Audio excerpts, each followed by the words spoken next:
Testament, the New Testament, and the Koran. Well, hello, and welcome to all of you, which is to what is, I guess, perhaps the oddest thing that I've done as a teacher. First of all, the word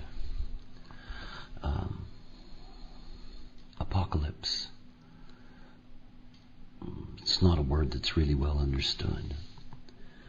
The assumption that apocalypse means, in fact, the end of the world, which it doesn't.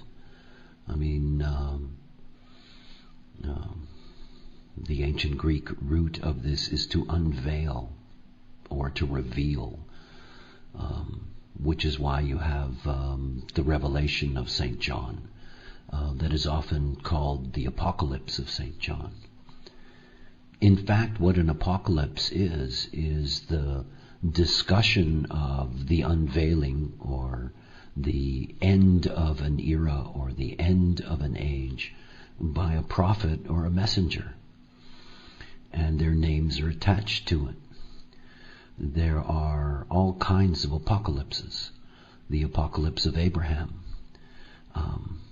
the apocalypse of Jesus, which is in the Gnostic Gospels, the Gnostic apocalypse of Peter, the obvious New Testament apocalypse of John. There are apocalypses that dot the Old Testament, the New Testament, and the Koran. There is apocalyptic revelations from the great influences of the East, including Buddha, who predicted, by the way, that Buddhism would die in 500 years. He didn't quite get it right, but nonetheless it was his apocalypse. So this is this is my apocalypse, and it's my apocalypse. Basically, brick by brick, what I was given, what I was told. You see, everything about the beginning and any kind of end, and in terms of the program, in terms of the larger life, which is the Biverse itself, this is not an end that's coming. It is a turning of a wheel in a much larger process that, for most of humanity and its history, has truly been beyond its ken. This is about the crystals of consciousness. It's always been about the crystals of consciousness. The crystals of consciousness have gone through creation and destruction, embodied in various progressions of form. It is part of the long evolutionary history of the Biverse itself, billions and billions of years old as it is. And we would have to go through the birth and death of generations upon generations of stars before there would even be the elements necessary for our self-reflected consciousness in this form even to work. All these variations, all this being born and dying, going on and on and on. It is clear to me that the apocalypse of Ra-Uru-Hu begins on February the 7th, 2007, with the transit of Pluto into the 10th gate. It is the beginning of the death of an age. And it is truly what apocalyptic writing has been about.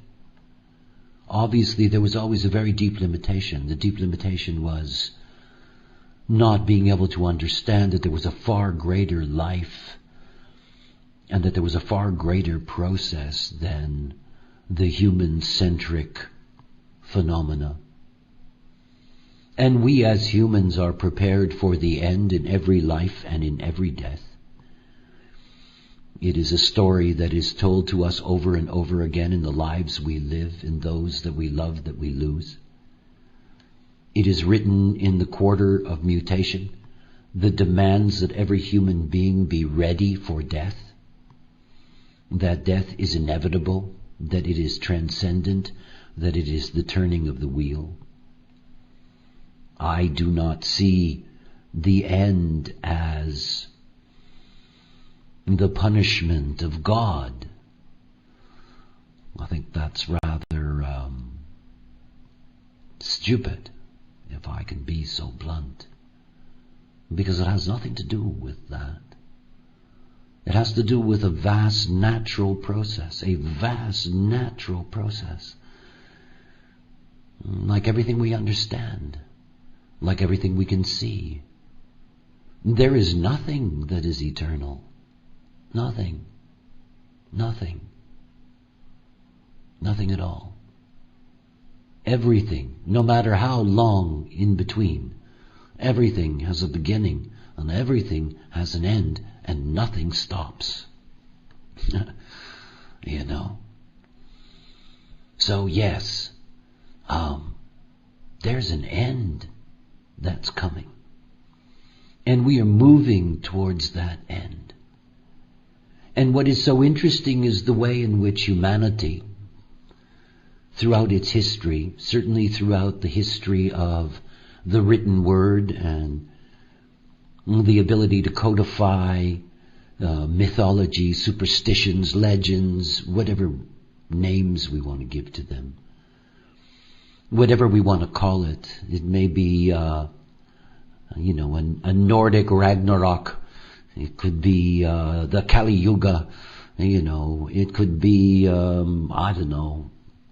Mayans' convergence. There are all these things that are there, that are buried deep within us, because we all are living and dead examples.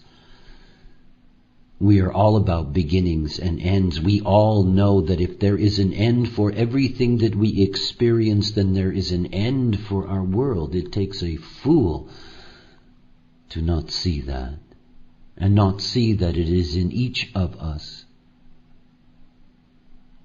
because it's there. The tradition of the apocalypse is that it comes in dreams and visions. And what I mean by that is the true meaning of the word. The prophet, whoever